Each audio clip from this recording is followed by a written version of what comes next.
catastrophic situation is playing out in Australia. The smoke visible from space. A New Year's Eve crisis going into 2020. People are telling us this is the worst they've ever seen. The fires have burned more intensely, more ferociously. They seem to have a mind of their own. Satellite imagery is showing that Arctic sea ice is at its lowest levels on record. In northern Siberia, it hit 100.4 degrees. We are looking right now at the all-time record heat for the month of June. A catastrophic Category 4 hurricane bearing down in the U.S. We could be looking at a majority of the surrounding communities flooded with upwards of 9 to 20 feet of water. The two largest wildfires in Colorado history are burning dangerously close, just miles apart. On the heels of what has been a historic and deadly wildfire season, the winds fanning these flames are expected to last another 24 hours. Friends' homes are on fire and you're watching it with your eyes. And it is officially the busiest hurricane season ever on record. And the few people we met who chose to stay behind here, they stayed behind because they're simply overwhelmed. They're tired of running. Just no rest in this record year for the hurricane-battered Gulf Coast. Stronger storms, more storms, heavier rain. Our climate is changing.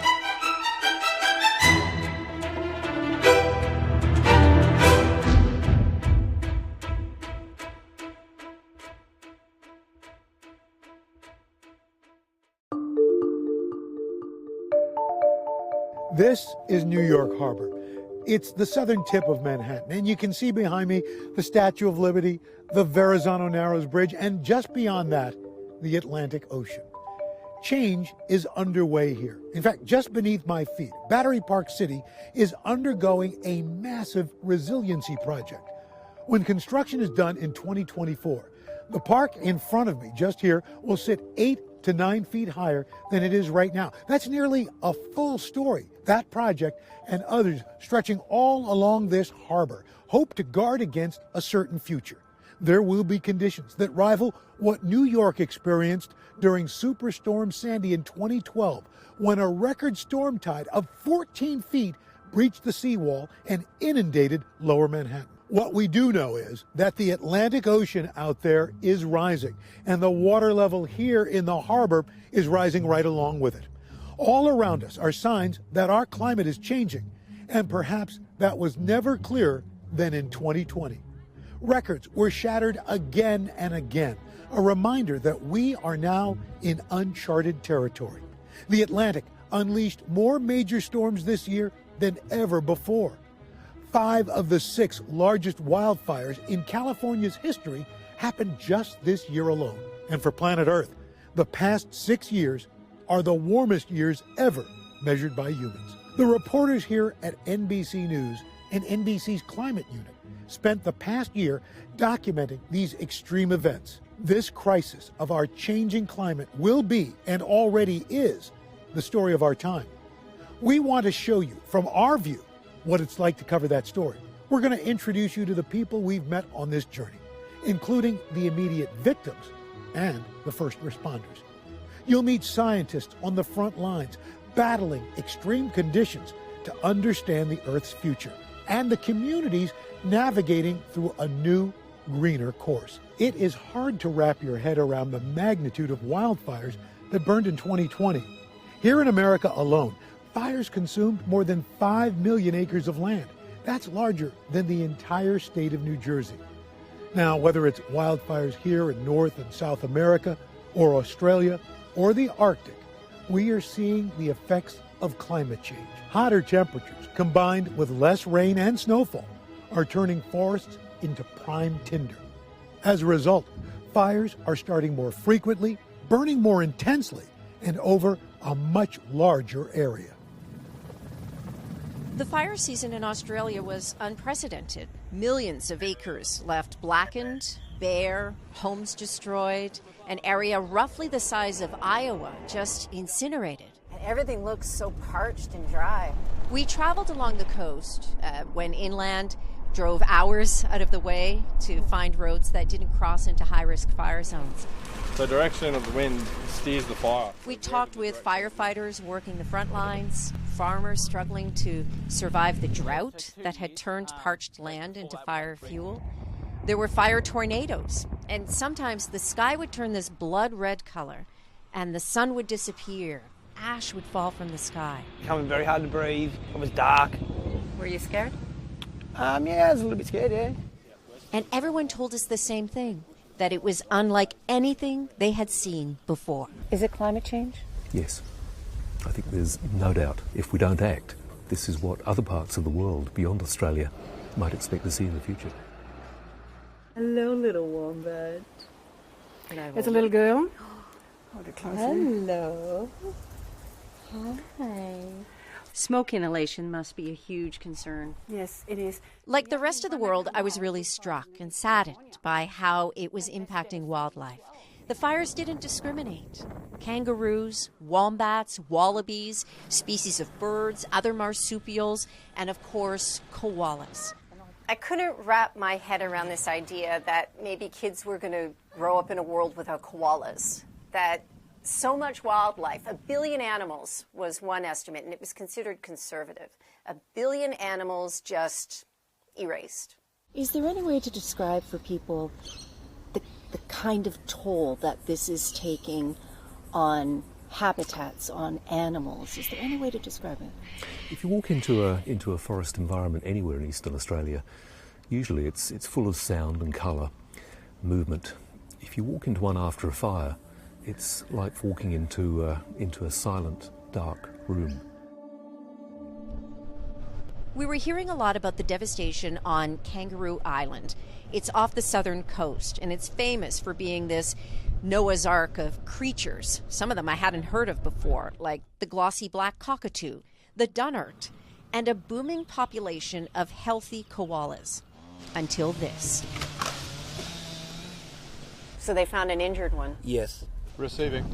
Just after we arrived on the island, we happened to meet Jim Geddes. He owns a wildlife sanctuary at Hanson's Bay, and he invited us out when volunteers were helping him. The Army was there, and veterinarians from other parts of Australia. And their priority was literally to find koalas. So we went tree to tree. Right. Hang on, I'll help. Okay. All right, let go, little one. Sorry, buddy. All right, you got it. Yep, good. They were burned and in shock. And because so much of their habitat was destroyed, let go. They were just lost. It's on such a big scale like this, it means that these poor animals, you look around you, where can they go? Where's the nearest green tree? There isn't any. So there's no food this way, and there's no food this way, there's no food this way. What are they going to do, I think there's only one. Jim told me at the time he had about 100 koalas on the property. A third didn't make it. All of the leaves on this tree are dead, so he has no food. He has a limited, very limited amount of food in that tree. We took a drive around. He has about 5,000 acres. And the concern was that the fires could drive some species on the island into extinction. What are your worries? First worry is rain. Second worry is biodiversity. The island is about 1,700 square miles. More than half of it was a smoldering wasteland. It's hard to grasp the scale of the destruction here.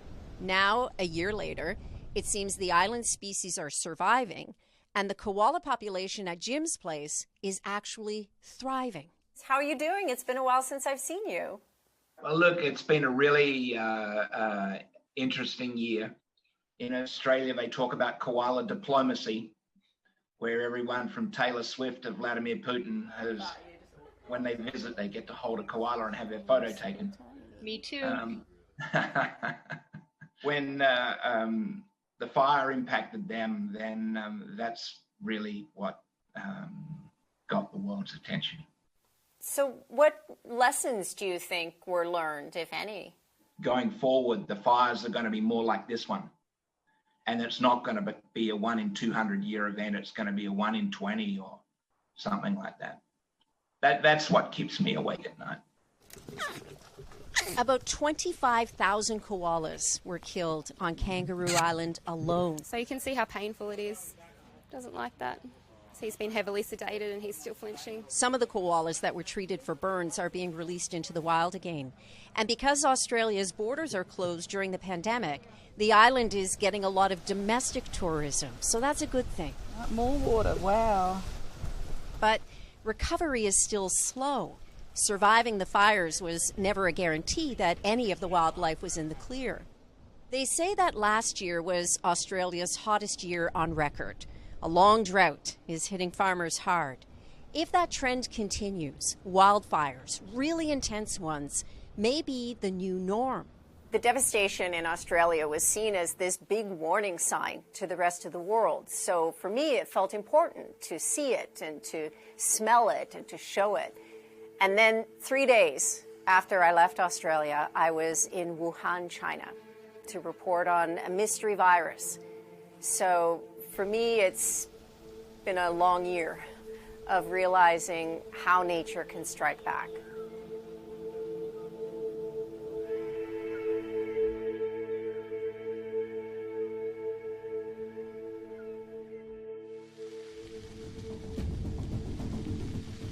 When I look back at 2020, it's been a year of enormous disaster. A year of unprecedented wildfires out west that seem to only be getting worse. Right now we're in the town of Igo. I've spent the majority of my career covering fires and know firsthand how devastating they can be. This is what firefighters are facing right now. Incredibly hot temperatures. And so they have to bring in an aerial assault to try to take out the flames. What used to happen only a few times a year is now happening year-round. Home after home, all gone, all gone. I wanted to go back to a place that experienced the worst loss from a fire I had ever seen. You can still see the burn scars everywhere. You can see the trees burned everywhere. The town of Paradise, California, nearly wiped off the map by 2018's Camp Fire. You can't drive through here and not feel it. This whole town was gone. So this is Ridgewood, which was a trailer park that was almost as if you're standing in a war zone. This is so much of what California now looks like in the wake of one of these devastating fires. A blank slate, rows of empty plots that once held generations of memories, now all gone.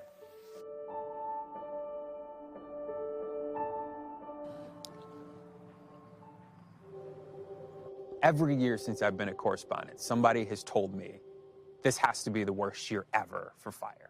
Every single year. It started my first year on the job.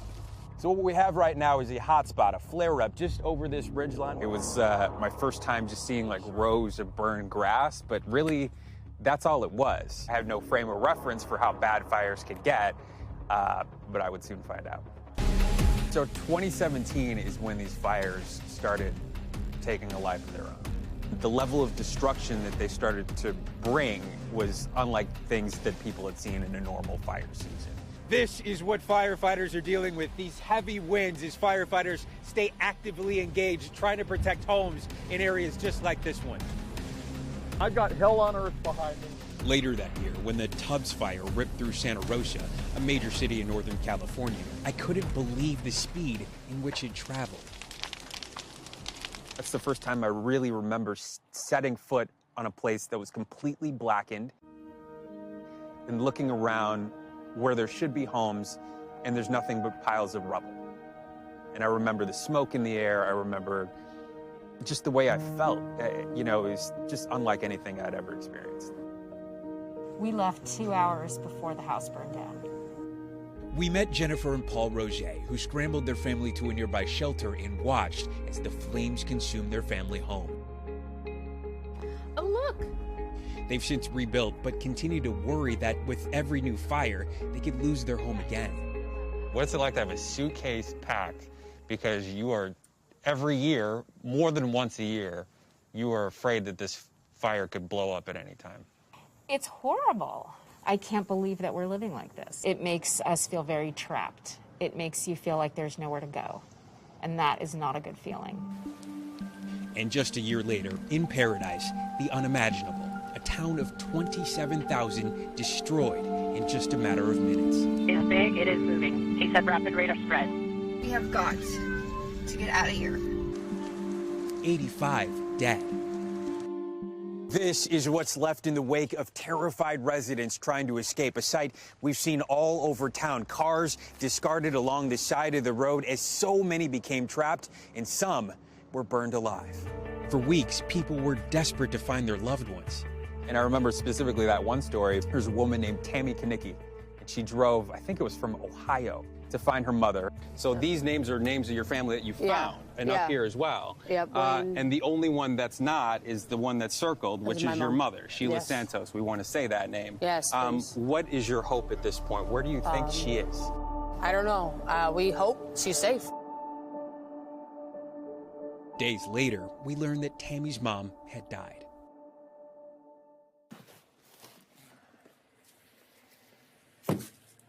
So this is the elementary school. I remember there was a woman standing just overlooking everything with this look in her eye. That was Paradise School Superintendent Michelle John standing over what was left of the town's elementary school.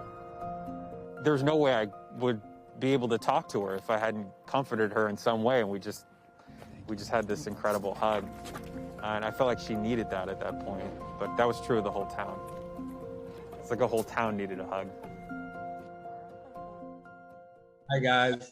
I recently reconnected with Tiffany and Leif Cornwell and their 3 kids. When we first met, they were living in a trailer after their home was destroyed.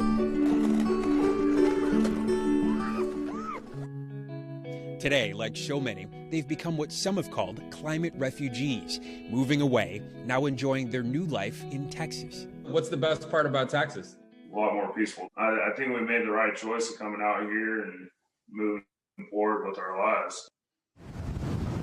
Joining us now is NBC News correspondent Steve Patterson in Simi Valley. Steve, that's crazy. But then, in 2019, the March of Flames kept pace, again spilling into a major city. Visibility is extremely poor, and one thing that does not translate again are these extreme red flag winds. A strong wind-driven fire threatened Reagan National Library outside Los Angeles. I remember the moment a giant tanker dumped retardant directly on top of us. God. Another sign that the wildfires were now everywhere. You can see from the air they're dropping right now. I'm covered after a giant tanker dropped on us earlier trying to douse these flames. 2019 was bad. 2020, I mean, you think you've seen the worst fires of all time, and then 2020 happens. Tonight, much of the West Coast is smothered in a blanket of smoke and misery. 4.2 million acres have burned in California this year alone. Colorado and Oregon also saw record fires. Burning unlike anything we've ever seen before in these incredibly wide areas, burning into urban areas, burning into rural areas, burning upside hillside areas. I think this was the first year where people really woke up to the fact that fire can happen to anyone. And not just the flames burning down your home, but the choking smoke can envelop your entire city. I remember those amber pictures of San Francisco. So I think what that did is that exposed a lot of people to the fact that these fires are fueled mostly by climate change. If the fires are this bad now, what does it look like in 5-10 years? Yeah, climate change is moving fast, and we need to move faster. So instead of Smokey Bear in the middle of the woods, we need a Smokey Bear in the middle of suburbia. I mean, if there is one truth about covering a fire, is that something always grows back after. There always is something to come of that. Hope always sprouts from the ashes. It sounds corny, but it's true.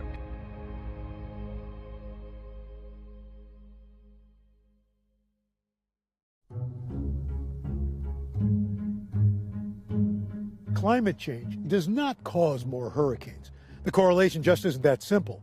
But what we do know is that the changes to our climate makes these storms more powerful and more devastating for the communities they target. Warming ocean waters play a central role in that, and the damage is compounded by rising sea levels. We're seeing storms with higher wind speeds, packing greater amounts of rainfall, intensifying rapidly, and moving more slowly. In some cases, seeming to actually park over a coastal city.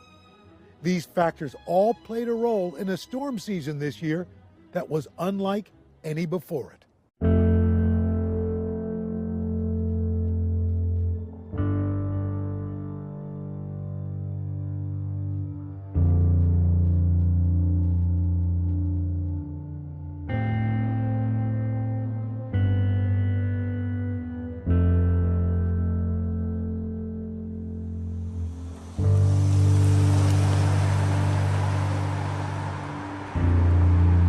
We are, Lake Charles, Louisiana.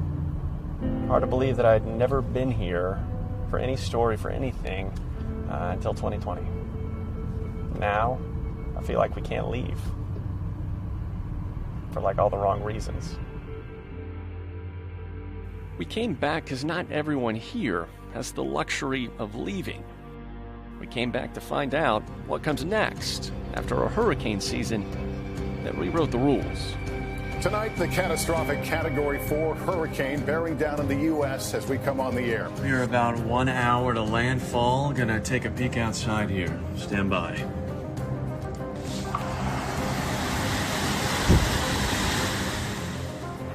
In just 24 hours, Hurricane Laura swelled from a modest Category 1 to a Cat 4 monster. Even worse, the storm was getting stronger right as it hit. I'm told by my NBC team the eye wall is almost on us. Gonna take a very careful peek outside here.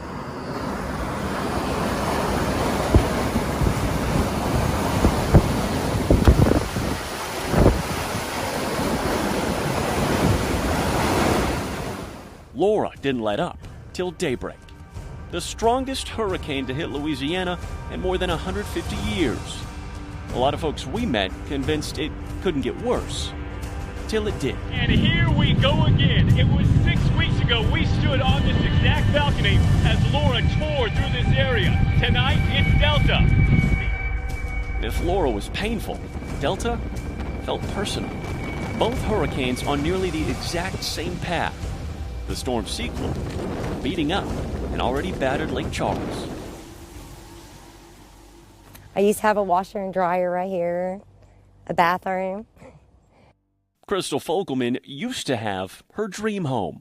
Now she, her husband, and 4 kids are all living out of the RV Crystal bought after cashing in her 401k. As a native Louisianan, you're used to hurricanes, but this year? This year's been really, really tough. Back-to-back hurricanes, and just, and we're still, looks like day one. People are leaving Lake Charles now because of what happened this year. Right. Did you ever think that it'd be Mother Nature forcing you to reconsider? It's happened to us before. We lost our home for Hurricane Rita. Immediately, after Rita, I knew we wanted to move further inland. Found this house, it was a beautiful home. It was perfect. It wasn't in a flood zone.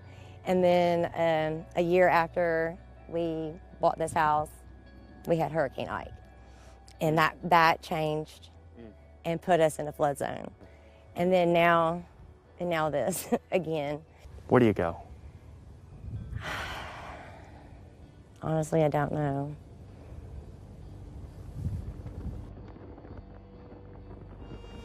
On the Louisiana coast, Cameron Parish became ground zero for 2 powerful hurricanes. Those who call it home appreciate the peace and quiet. But these days, it's just quiet. So the folks who would have lived here in this community would have been one of the first ones to get hit by either Laura or Delta. We're just a few miles from the Gulf, and in every single direction you look, nothing left. Every gap that you see is a house that's already been wiped clean. The owner, I guess, hasn't yet decided if they're even going to stay and rebuild. Pat Campbell is one of the lucky ones. We met over a campfire outside his house turned construction site. 75 years on the Louisiana coast, and he has seen plenty, but nothing quite like 2020. 2 of them hit within a month and a half time. And how close? Well, the eye passed almost right about 6 miles from here. Pat plans to fix the place back up, but says this hurricane season, the most active in history, sure doesn't feel like an accident. Well, with global warming, it seems to be the storms are a lot stronger. I don't know if you know, but there's 5 storms that hit South Louisiana this year alone. 5 storms. Pat's right. 2020 brought Cristobal, Laura, Marco, Delta, and Zeta. 5 of the record 30 named storms hit the Bayou State this season. And this has never happened before. In your lifetime? Yeah. That's 75 years. And I don't know, with all the fires in California, I mean, there's something to it. I thought next year there might be more storms than 5. So we're thinking seriously of maybe moving out. We headed east, following the coastline till the literal end of the Louisiana Road, a place that still lives up to the state nickname of a sportsman's paradise, Grand Isle. This is not a town where tourism is necessarily the big thing, but fishing is king. And if there's one guy who knows something about that, it is Mr. Dean Blanchard. You don't become the owner of one of the country's largest shrimp operations without at least a little Cajun street cred. When the storms roll in, Dean's the guy who stays behind to ride it out. We get it all the time. There you go. Hurricane Zeta was the only direct hit on Grand Isle this year, but that doesn't tell the whole story. See, for Dean and other Gulf fishermen, even the threat of a passing hurricane kills business big time. Boats get sent upriver to avoid damage from storm surge. Every time there's a storm, the boat's got to seek safe harbor. Now you're looking at 2 weeks before the gates open and the boats come back out. So, I mean, we lost 3 months of work. That's a lot of money. Tough times, not exactly new for those choosing to still live here. Year after year, Dean says his neighbors are disappearing. People get tired of, losing stuff and having to rebuild and having to pack up and leave and having to come back and start all over again. It's just aggravating. When you got a season, that's just bringing one storm after another right on your doorstep. I mean, that's not normal. No, it's a very abnormal year. We're hoping it stays that way. We're hoping it don't become the norm. If it does become the norm, then we're going to have to reevaluate it and, probably have to get out of here,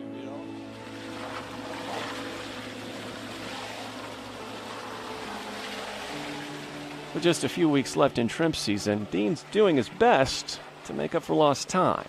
But he admits it may just be a matter of time before something's got to give.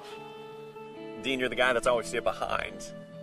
And yet, you're thinking about maybe leaving. Yeah, we ain't got no other choice. If we can't make a living no more, you're going to have to go somewhere else. How bad does it look now? It looks bad. I'm waiting. They say that the Lord never puts more on you than you can handle, so he got a lot of confidence in us. Rising seas, hotter temperatures, more intense hurricanes, and conditions ripe for wildfires. While these events are shocking, they're not surprising. We know that changes to our climate are driven by humans continuing to emit unsustainable amounts of greenhouse gases. We have pumped carbon into our atmosphere at enormous rates since the Industrial Revolution, and now we're approaching the point of no return. As I've seen firsthand, it's these fragile locations at the top of the world that are melting the fastest, creating climate refugees in northern Alaska and eating away at the massive ice sheet in Greenland. We're off the coast of Greenland right now. We're in an iceberg field heading toward a fjord and a giant glacier where we'll be taking measurements as far as ocean temperatures, salinity, and current. They look like floating cities. It's crazy. When we look out on the ocean here, it's very cold water, and the top several hundred feet are all coming from the Arctic Ocean and pouring southward. But surprisingly, water from the tropics, the Gulf Stream, is lying underneath all of this, and it's flowing towards that glacier and others, and when it hits them, it melts them like crazy. When I started this 20 years ago, that wasn't an obvious connection. The atmosphere changes the ocean, changes the glaciers, changes sea level. What does that mean for us? It means glaciers are very sensitive systems to warm waters. In a sense, are the glaciers in a way canaries in the coal mine? Yeah, they're saying how sensitive our planet is to change.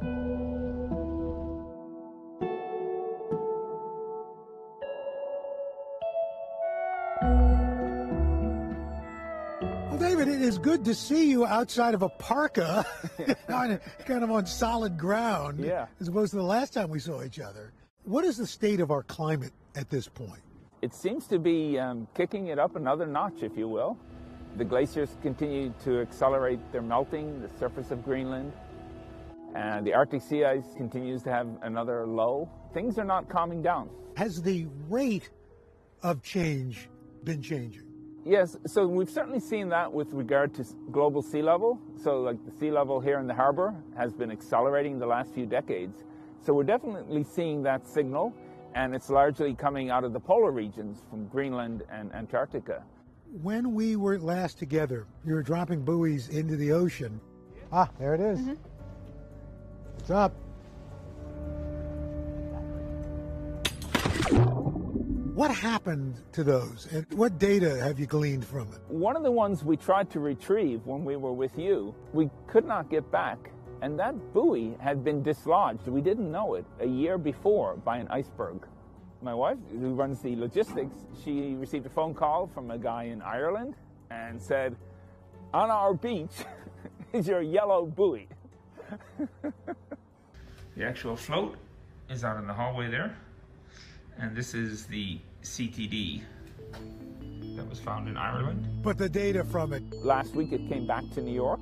The temperature sensor miraculously worked beautifully. It was a year of fjord data in Greenland, which is really valuable for our record. And so we're getting this record in Greenland of each year being slightly different. So it's just painting a picture of the natural variability and the whatever else is going on. David, you just published a paper looking at the three glaciers, one of them, Helmheim, we were supposed to be out there with you and we couldn't get on because of the weather.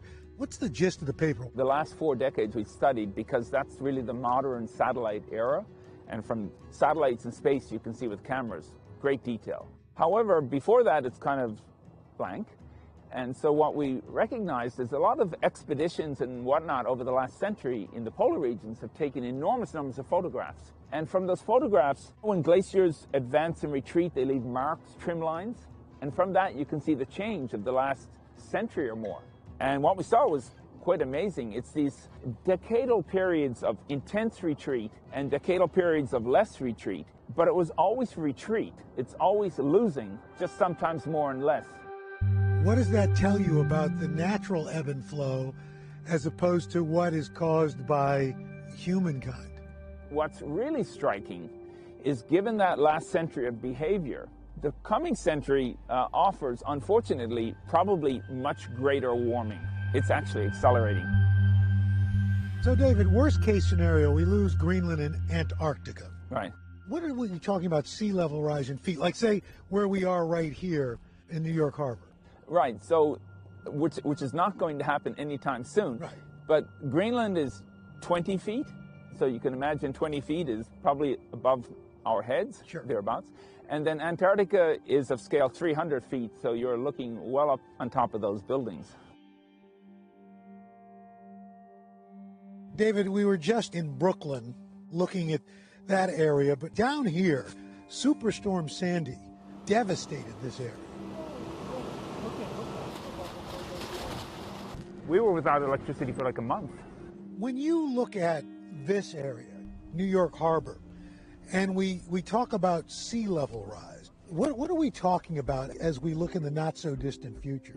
One of the world-famous tide gauges is just located around the corner here at Battery Park, and it's recorded something like a foot over the last century, almost. So the future could hold much more, something of scale 10 feet, which would be an enormous impact. And we've talked about Greenland, places like that. What we don't talk about is Antarctica a lot. How much impact should we be concerned about Antarctica? Antarctica is the size of the United States. It's an enormous amount of ice. And in particular, one part of it is very unstable because it effectively is already in the ocean. And if that chunk breaks off and starts melting, what kind of impact does that have here? Right, so that's globally of scale 10 feet.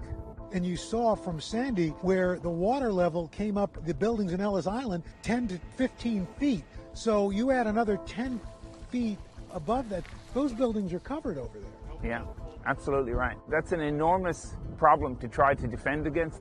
As we wrapped up our time together, I asked David about the toll the pandemic has taken on his research, science, and thoughts moving forward. When do you think you're going to be able to get down there to do more research? So that's the plan, was to be there right now, getting back to the instruments we left, because the snow is accumulating rapidly in Antarctica, where we were. But we can't get there, so we've sent in a skeleton crew of 4 people. I don't know if they're going to make it or not, and if we're going to get any data back or not. It may be a lost cause.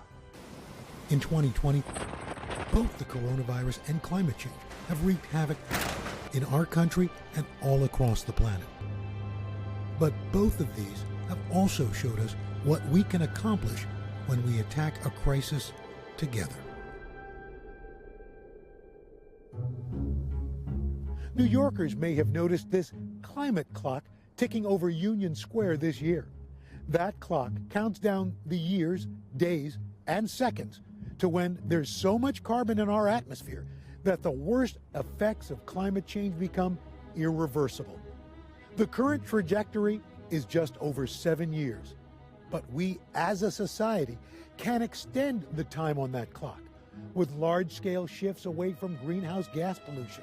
We could actually reduce the rate of carbon we're putting into the atmosphere.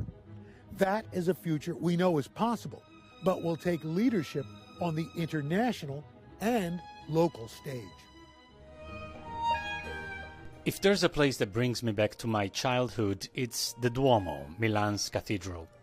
I used to hang around here a lot as a kid, and decades later, this place hasn't changed a bit. Sure, in the last 20 years, skyscrapers popped up all over the city, and the skyline is now a mix of ancient and modern buildings, but there is one big change that took only a few months to become noticeable, and the best way to see it is from the top of the cathedral. It's one of the best and highest panoramic viewpoints in the whole of Milan, and yet my memory is that in the past, most of the time, there was no view at all. That's because Milan has long been one of the most polluted cities in Europe. It still is. And the smog and the fog were so thick, it was difficult to see beyond the buildings across the road. So when in June I went up there for the first time in decades during the lockdown, the difference was astonishing. The view of the skyline is crystal clear. Not only I could see the city's skyline in the distance, I could see as far as the Alps, more than 100 miles away. But to understand how we got here, first you must understand what happened in Italy over the past year. By the end of February, Italy and the area around Milan here became the epicenter of the pandemic in Europe. And as many other colleagues, I started reporting every single day on the growth in the contagion, the death toll, the overwhelmed hospitals, the lockdowns, every day for many weeks. So by April, when the situation started to look like it was getting under control by the authorities and also the contagion was slowing down, I decided to look beyond the cold number of dead and infected and more on the long-term impact this pandemic was having on this country. More and more I started seeing footage of places like Florence, Venice, Milan, usually overcrowded and chaotic cities, turned into ghost towns by the pandemic. What was even more mesmerizing was the impact the sudden disappearance of millions of tourists and residents alike had on the environment and how quickly nature regained the city's spaces.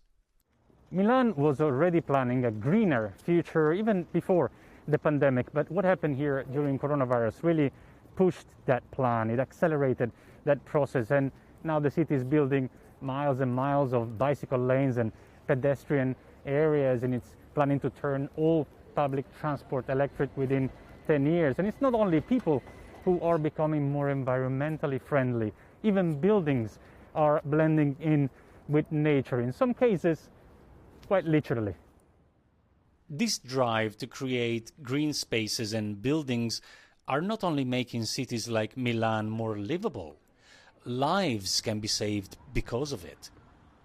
While we were in Milan, we spoke to an environmental scientist who told us that more people die in Italy every year because of health problems linked to pollution than those who have died so far from coronavirus.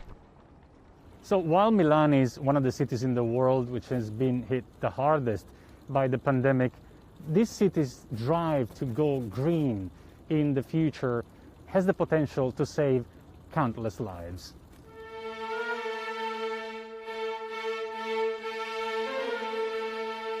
My next stop was Venice. As a journalist, I have been to Venice countless times, reporting on climate change, the devastating impact of rising seas, high tides, and flooding year after year. But the pandemic showed us there is another problem: the impact that decades of overcrowding has been having on the city and its fragile ecosystem.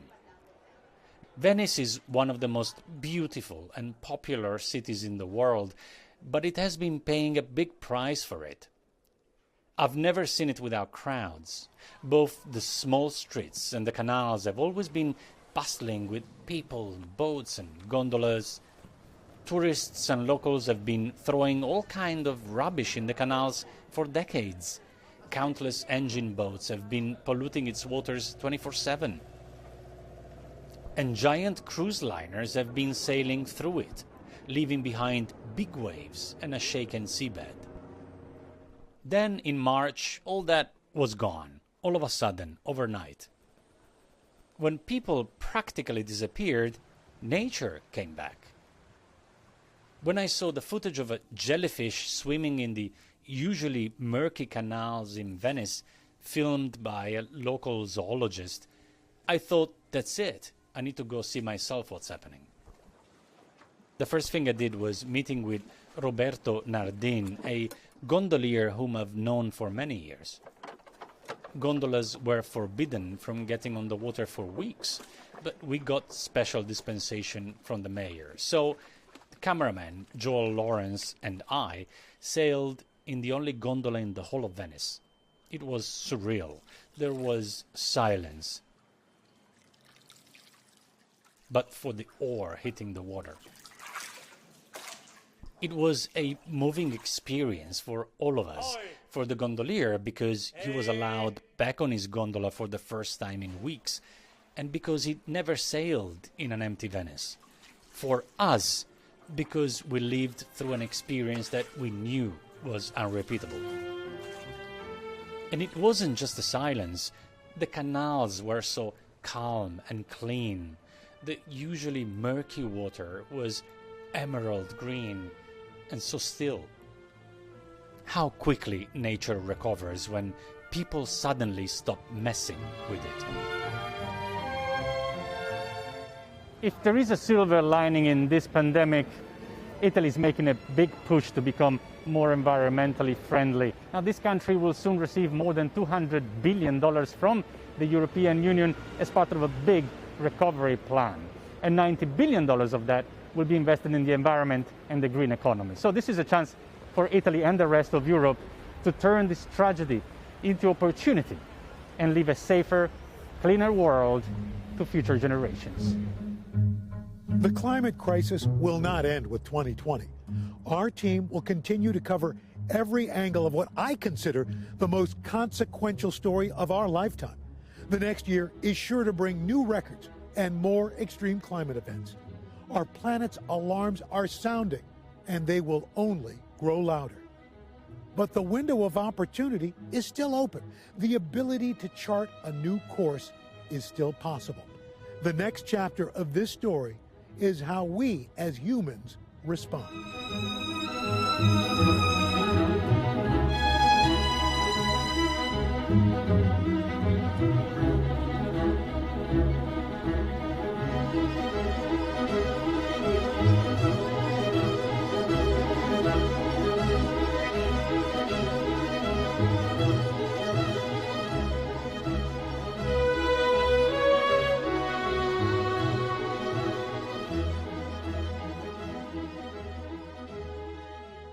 Hey, NBC News fans, thanks for checking out our YouTube channel. Subscribe by clicking on that button down here and click on any of the videos over here to watch the latest interviews, show highlights, and digital exclusives. Thanks for watching.